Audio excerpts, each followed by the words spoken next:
Bienvenue dans le podcast des leaders holistiques. Je suis Christophe, ingénieur, artiste holistique.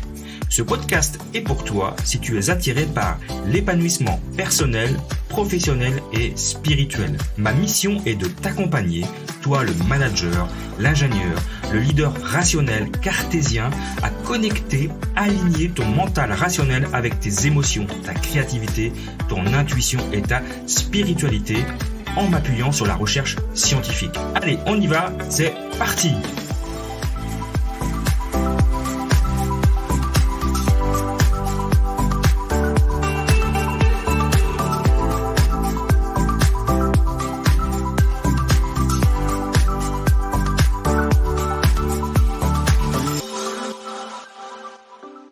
Bienvenue dans ce nouvel épisode du podcast Leadership Holistique et aujourd'hui je vais partager avec toi un endroit qui est très spécial pour moi et tu vas vite comprendre. Alors je t'explique déjà l'endroit où c'est puis je vais te dire le pourquoi après. Donc l'endroit c'est à Genève, ça s'appelle la Jonction. Alors ça porte bien son nom, c'est la Jonction en fait, c'est l'endroit où se croisent ou se rejoignent en fait le Rhône et l'Arve. Alors en fait, c'est pas tout à fait la jonction, mais c'est la pointe de la jonction. Je vais vous expliquer pourquoi. Donc ce qu'il faut savoir, c'est que le Rhône s'écoule de la Suisse vers la France et l'Arve s'écoule dans le sens inverse. Et donc du coup là, on a et puis le Rhône est très clair et l'Arve est souvent très trouble. Et la pointe de la jonction, on a ces deux rivières alors ça dépend dans quel sens on regarde. Si on regarde vers Genève, elle s'éloigne. Et si on regarde de sens côté vers la France, les deux rivières se rejoignent. Et alors pourquoi c'est un endroit particulier? Mais c'est parce que c'est l'endroit où nous avons dispersé les cendres de notre fille Ella avec sa maman. Il y a maintenant 3 ans. Donc, alors pour ceux qui écoutent ce podcast ou qui le découvrent pour la première fois, je vais quand même faire un petit rappel. Donc avec ma dernière compagne, nous avons perdu notre bébé qui s'appelle Ella suite à un diagnostic de trisomie 21 un peu tardif.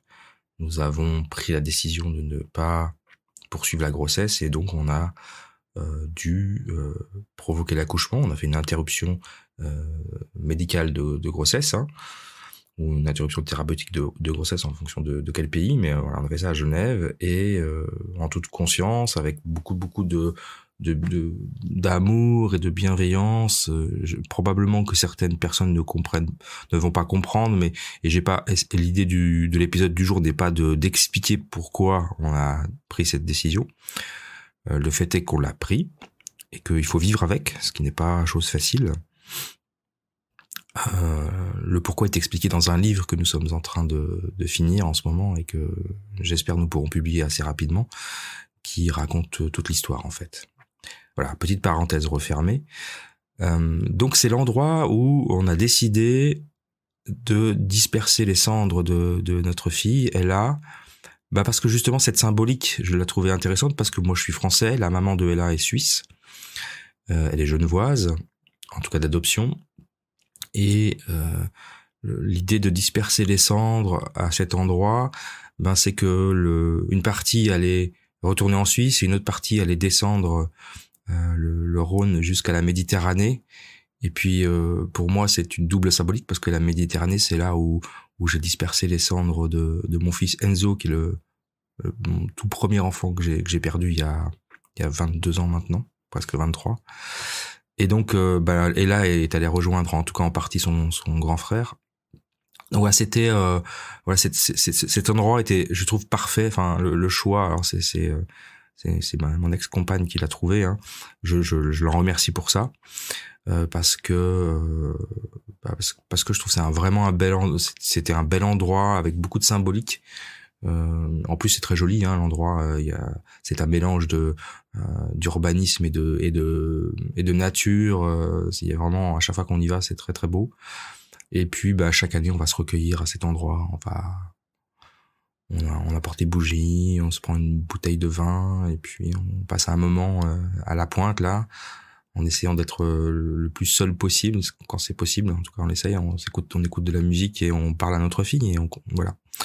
Donc voilà, c'était l'endroit que je voulais partager avec vous. Ça s'appelle la Pointe de la Jonction. Donc si un jour vous allez à Genève, c'est un endroit sympathique à aller voir pour plein de bonnes raisons. En tout cas pour nous, pour moi, cette raison elle est très très particulière, comme vous l'aurez compris. Il y a plein d'autres endroits très sympas à Genève, hein, mais c'est un endroit où je vais me recueillir avec la maman de Ella une fois par année pour nous reconnecter avec elle en fait, et puis pour lui dire qu'on l'aime. Donc voilà, c'était le petit message du jour. Alors il est pas, c'est pas triste, hein, tout va bien. Hein, nous avons fait notre deuil, nous avons accepté le départ d'Ella, et c'est pour ça aussi qu'on a fait ce travail d'écriture. C'était aussi pour lui rendre hommage et la faire vivre de manière intemporelle en fait. Hein. Le livre est vraiment raconte l'histoire, notre histoire, l'histoire de sa maman et de moi, et puis de comment elle a été conçue et comment elle est arrivée dans ce monde et comment elle est repartie de ce monde, et qu'il y ait une trace de tout ça. Donc on trouvait ça plutôt joli d'apporter notre témoignage dans ce livre que j'espère vous apprécierez aussi. Donc voilà, c'était l'épisode du jour consacré à un endroit très cher à mon cœur, et je vous retrouve dans un prochain épisode. À très bientôt et belle journée.